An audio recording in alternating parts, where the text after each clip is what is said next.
Alright, part 4. We've done the whole prove out, no need to slow down now.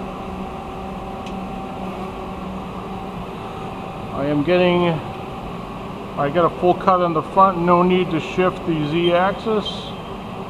So I'm going to leave that alone. So this is no option and 100% go, right?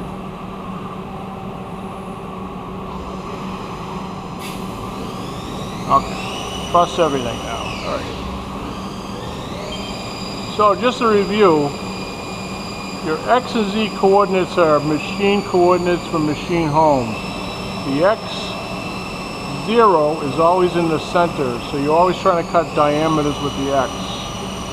If you need to change the diameter setting, you would go to this wear column, and if this diameter was coming out oversized or undersized, and the program was correct, like 953, and we wanted 950, we're going to reduce that diameter by minus 0.002, and that would bring that in the spec. Of course, right now it won't fix this one because this one's already running. Alright, so that actually gets added to this number.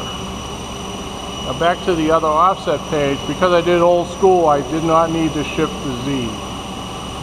And I programmed it so it was in the material a little bit, because I did it in the CAD CAM system. If I did hand programming, I would probably shift this negative 10 to 20 thousandths in order to ensure I had a cut on the front.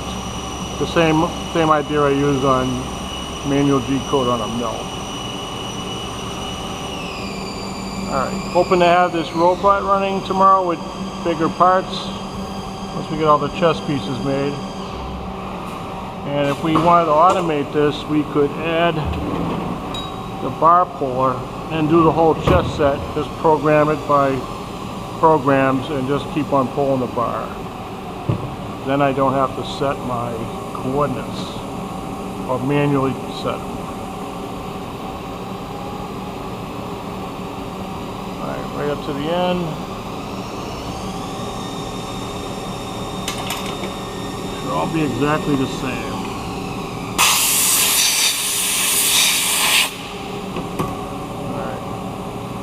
I should go feed out faster.